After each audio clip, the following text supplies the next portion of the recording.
What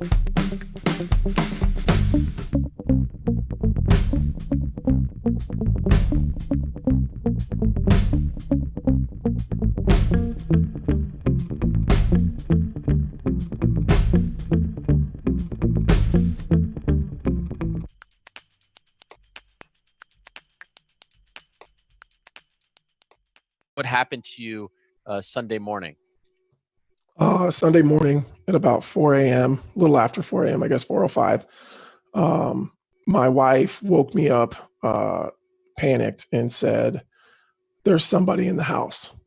And so I jump up and I hear a man's voice screaming at the top of his lungs, and he's not really saying anything. It's just it was like from deep within. It was really loud. All the way till he ran out of breath, and then he would take a breath and scream again. So I ran out from my bedroom. As soon as I turned the corner, standing in my computer room was a strange guy that I've never seen before. My house was totally dark, and he just, he had this kind of almost like he was flexing at me, this weird posture, and he was just, walking towards me. And it was weird. It seemed like I surprised him, which is really odd. But and he just started yelling, and that's where kind of pandemonium started.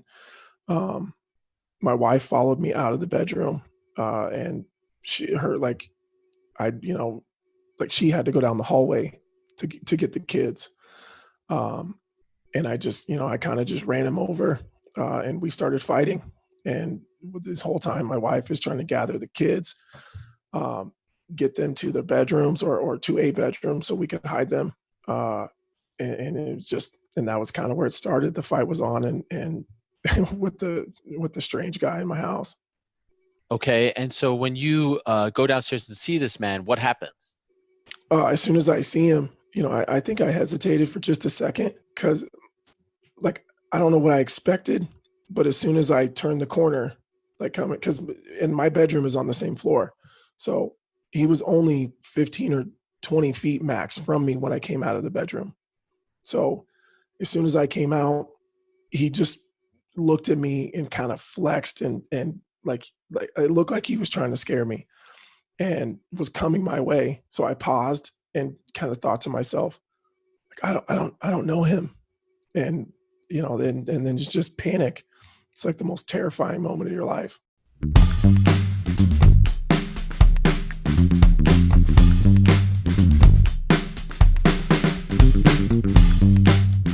I'm proud of the UFC, man. Again, I know it's not popular opinion. I know I get some shit for this. I don't give a flying fuck. Proud of the UFC. Taking a risk. They're going to be that fucking canary, and they're flying into there. They're flying in there, into the coal mine.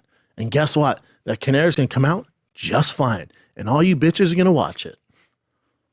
I'm proud of them, man. I'm proud of the UFC, man.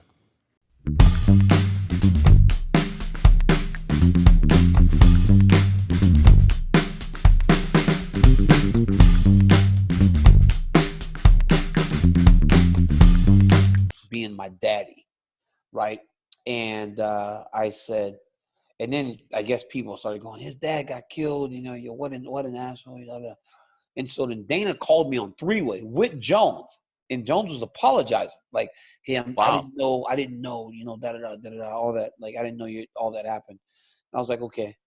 I was like, no problem. Let's just go fight. And then we got into an argument again, and then he sent the message saying the same thing, and I was like, what the hell? I was like, what the hell? I was like, what the hell? Yeah, we got into an argument or something, like, which is what we always do. And so then he said the same thing, and I was like, well, what was the point of that conversation? Like, what was the point of having Dana White call? One time he said something publicly about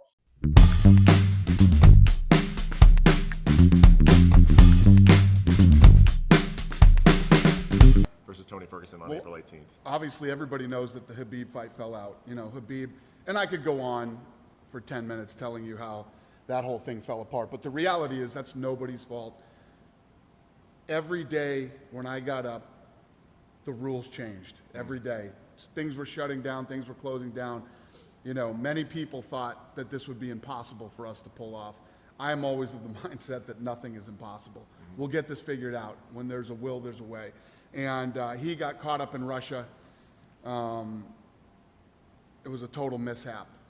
You know, we all made mistakes in that one, and nobody's to blame for that. It is what it is. The fact that we can even pull off an event right now, this is the hardest thing I've ever done. Yeah. By far the hardest thing I've ever done.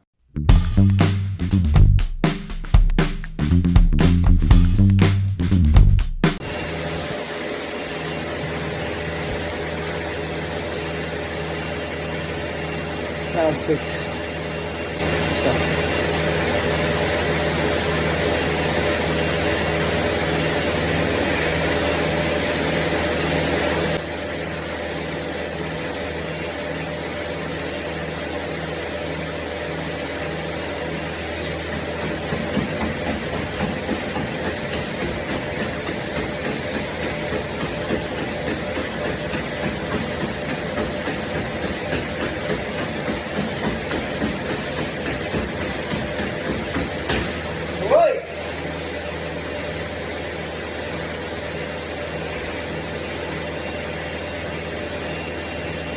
Incline 15, speed 20, time 15 seconds. Good pace, God bless.